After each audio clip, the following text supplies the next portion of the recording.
Welcome to this special episode of Frequency Matters, the RF Microwave Update Series. I'm Pat Hindle, and today I'm talking with Tom Cole, Vice President of Sales and Marketing at Integra Technologies. Welcome back to the show, Tom. Thanks, Pat. Always nice to be back. So we've been following Integra as you've been pushing the limits of GaN power for high voltage devices. And at IMS in San Diego this year, we saw live demonstrations of high power RF transistors and pallets at power levels that we've never seen before and that small of a form factor. How has Integra been able to achieve this?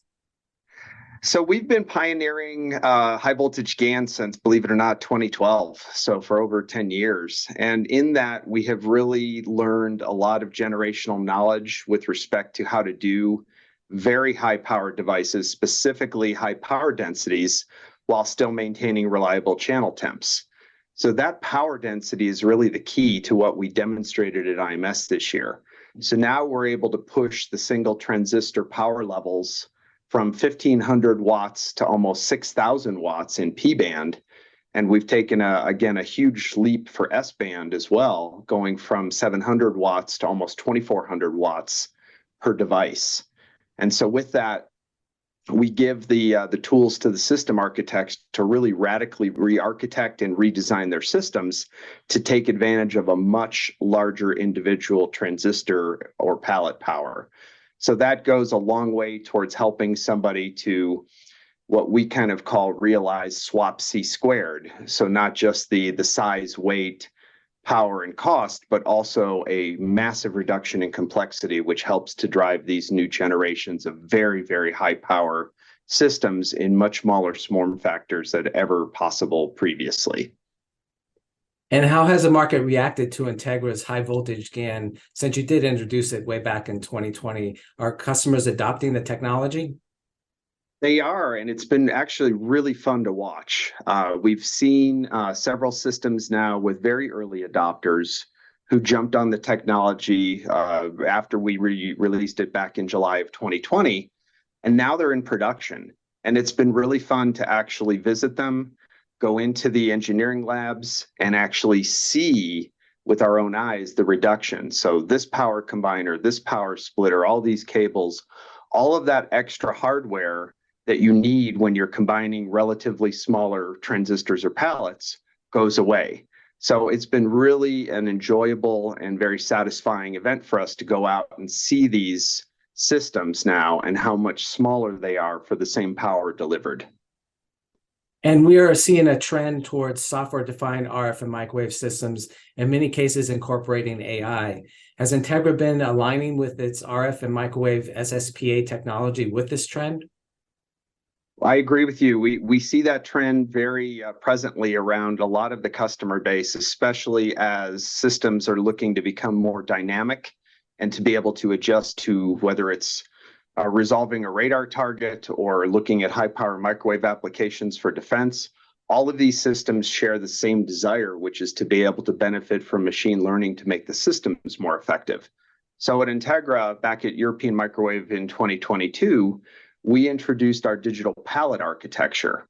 And this is really a very flexible, so think of it as a software-defined integrated control and command of an RF pallet. And so this platform has really been put together so that it wraps around our RF high power pallets. And now we can provide either in a completed form factor or the individual building blocks for a customer to drop in to their own SSPA. And that allows the maximum flexibility and an extension of our semi-custom approach, where a customer can now take that digital architecture and use it to wrap around an RF pallet, command, control, health monitoring, and all the other functions that can be done with that.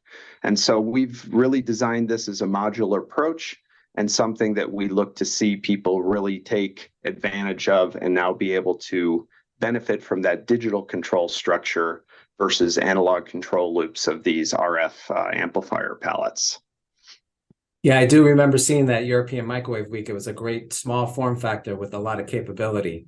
So are there any other interesting trends that you're seeing in the market? I think the biggest one that we see almost on a weekly basis is we are being pushed for combinations of ultra-wide bandwidths at power that were previously not realizable with older generations of semiconductor technologies. You just couldn't transform the bandwidth at power with conventional or previous generations of semiconductor technologies. So right now, one of our key initiatives that we're working with an agency and a number of industry partners is really to achieve incredibly wide bandwidths at multi kilowatts of power. And these are things now which would enable, again, system architects to take the advantage of these types of very high power devices and do form factors of very high power for defense applications in system form factors that were previously 10x the size.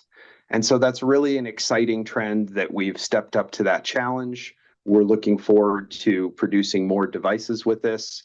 And as you'll see here coming up in the next year, we're using some of this work right now to really mature our 5th generation high voltage GaN on SiC.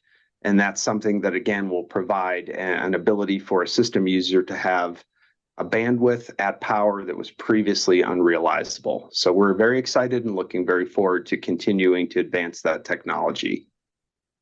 Well, thanks, Tom. I really appreciate the update on the high power GaN market and how you're addressing it. It's doing a great job, and exciting products are coming out every year. So to our audience, you can find more videos at videos.microwavejournal.com. Thanks for watching.